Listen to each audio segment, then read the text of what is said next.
Mes chers compatriotes, mesdames et messieurs, la Commission électorale nationale indépendante vient de publier la liste définitive des candidats officiels à la présidence de la République démocratique du Congo.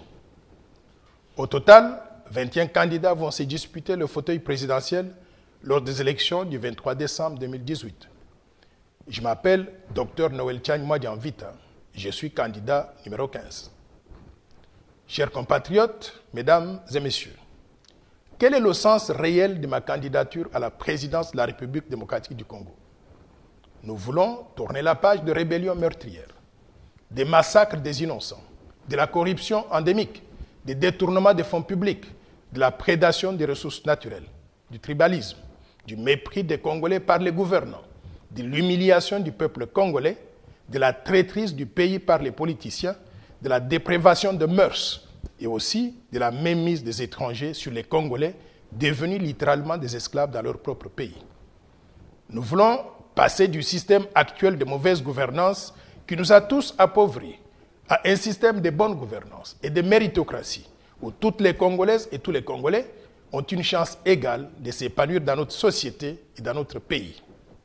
Nous voulons utiliser les ressources naturelles, pas pour l'enrichissement personnel de quelques individus et leurs familles, mais plutôt pour développer le pays au profit de tous les Congolais et de toutes les Congolaises, sans exception. Nous voulons redonner la dignité au peuple congolais. Nous voulons que la justice soit indépendante et arrête d'être instrumentalisée contre les citoyens de la RDC. Nous voulons que la RDC devienne réellement un état de droit. Nous voulons que la RDC cesse d'être la risée du monde et redevienne un pays respecté et respectable. C'est ça le sens de ma candidature à la présidence de la République démocratique du Congo. Pour arriver à ces objectifs, la RDC a besoin de leadership nouveau, propre, intègre, éduqué, expérimenté, visionnaire, connecté sur le plan international et doté d'une vision de développement cohérente pour transformer fondamentalement le pays et créer des opportunités et des emplois pour tout le monde. La RDC a besoin de tourner la page de la gestion du pays par des gens qui ont pillé, massacré, volé, violé, terrorisé et humilié le peuple congolais. À ce titre, remplacer Joseph Kabila par une personne parmi ses actuels ou anciens collaborateurs équivaut à pérenniser le système de gouvernance pourri, pourtant décrié par tous les Congolais. Mesdames et messieurs, mes chers compatriotes, je veux réconcilier tous les Congolais et remettre la RDC sur le bon chemin. Pour cela, j'ai besoin de tout le monde, de votre unité, de votre courage, de votre volonté, de votre tolérance et de votre implication dans le choix du futur président de la République. J'ai besoin de notre force collective, la force du changement, pour passer un coup de balai national sur les erreurs d'hier, sur la peur, sur les crimes, sur la médiocrité et sur l'esprit de vengeance qui hante beaucoup d'entre nous. Trop de sang a déjà coulé dans notre pays. Nous devons maintenant tourner la page de cet épisode macabre de notre histoire et embrasser la paix entre nous Congolais et avec tous les pays voisins afin de nous concentrer désormais sur le développement économique et social du pays. Nous devons cesser d'être la République royaume, où tout s'est fait de façon héréditaire, sans mérite et en ne laissant aucune chance aux autres concitoyens et en particulier à la jeunesse montante. Nous devons instaurer la véritable République démocratique du Congo, telle qu'est prévue par les pères de notre indépendance. Une République qui donne les mêmes chances à toutes les filles et à tous les fils de ce pays, sans exception et surtout sans discrimination. Je suis le symbole vivant de cette mutation. Offrons à notre pays l'opportunité d'instaurer cette véritable République démocratique du Congo en renouvelant la classe politique corrompue, afin de repartir sur de nouvelles bases pour accélérer le développement du pays. Sous ma présidence de la République, l'État protégera tous les citoyens congolais contre toutes sortes d'abus sur le territoire national et à l'étranger.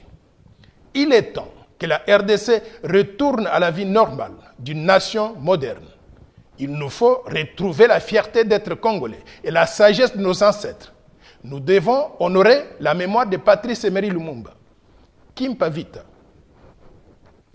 le cardinal Joseph Malula, Marie-Clémentine Anouarite Nengapeta, Floribert Chebeya, Rossi Chimanga, Luc Kouloula, général Mamadou Ndala et tant d'autres martyrs de notre pays qui attendent que nous cessions de nous entretuer entre nous pour satisfaire à nos ambitions personnelles. Ils attendent de nous de faire de la RDC un pays de référence au cœur de l'Afrique et d'exploiter nos ressources naturelles au profit du développement pour le bénéfice de tous nos concitoyens sans exception. Chers compatriotes, mesdames et messieurs, Congolaises, Congolais, les Congolais sont en droit de rêver d'un Congo meilleur par rapport à celui que nous avons aujourd'hui. Nous avons le droit de rêver du bonheur dans notre propre pays, à l'instar d'autres peuples du monde, tels que les Américains, les Français, les Japonais, les Chinois ou les Sud-Africains. Nous sommes à même de changer notre destin commun et de vivre mieux dans ce Congo qui a tant fait pour moi et m'a tout donné. C'est pour cela que je vous propose le plan Marshall de Noël Tchani pour la reconstruction et le développement de la RDC qui constitue l'instrument principal pour réaliser mon rêve d'un Congo meilleur. Mon rêve est aussi celui de chaque Congolais et de tous les Congolais. Le rêve congolais consiste pour un Congolais à ne pas émigrer à l'étranger, à rester chez lui au pays, à y vivre en paix, en sécurité et en toute tranquillité, car nul n'est mieux ailleurs que chez soi.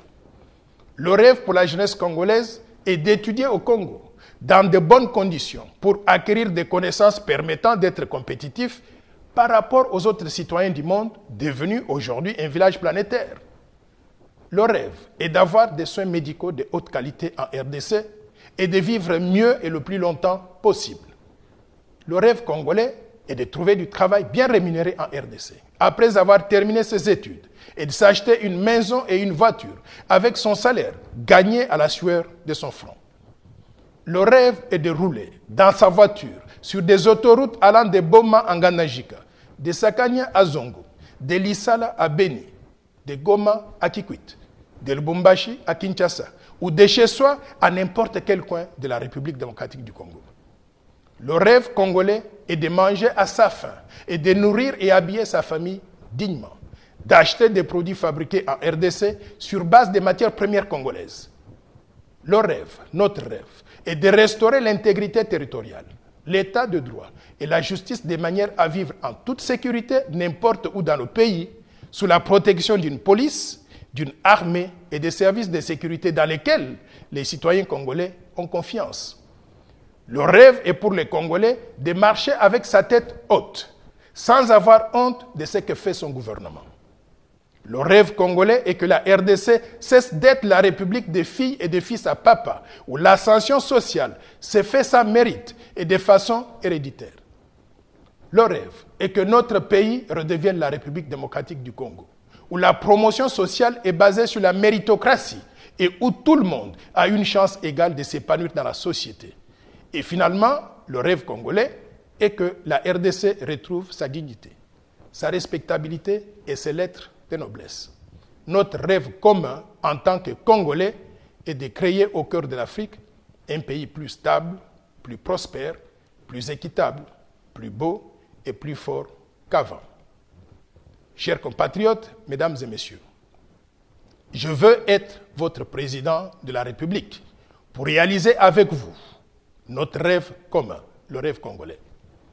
Que la population congolaise, qui a été négligée, clochardisée et chosifiée par les gouvernants, sache que c'est pour elle que je me bats, pour faire de la RDC un pays d'opportunité pour tous. Un pays où régnera la justice sociale. Un pays dont nous serons tous fiers. Si nous boycottons les élections, nous laissons le champ libre au camp du statu quo de rafler la victoire sans résistance. Je refuse de leur donner un tel cadeau. Le 23 décembre 2018, allons tous aux urnes pour élire un nouveau président de la République qui conduira notre pays pendant les 5 prochaines années.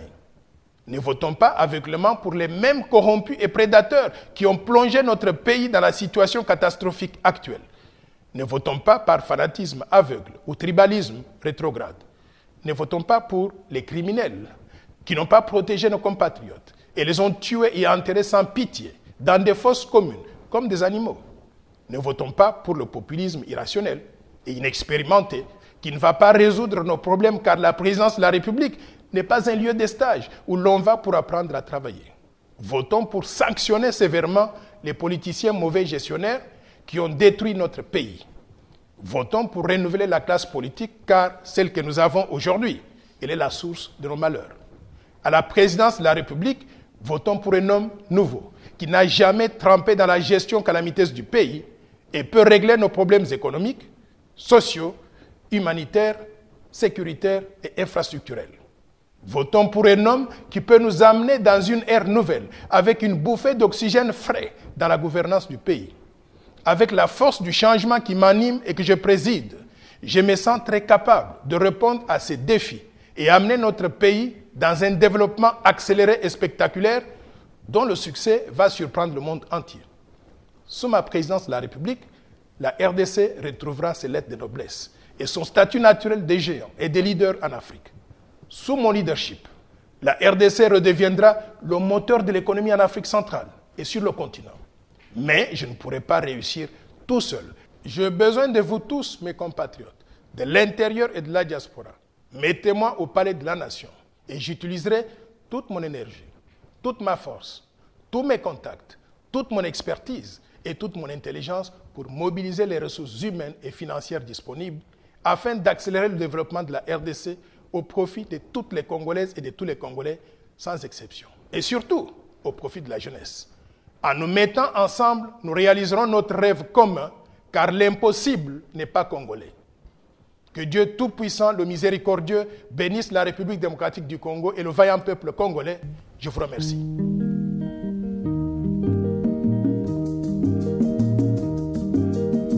Mikolo tosekelaki na mosolo ya mboka Kongo ekoki tofungwani misolelo tomoni bozoba nyonso tosali po ya kobongisa Kongo aveni ebongi tosala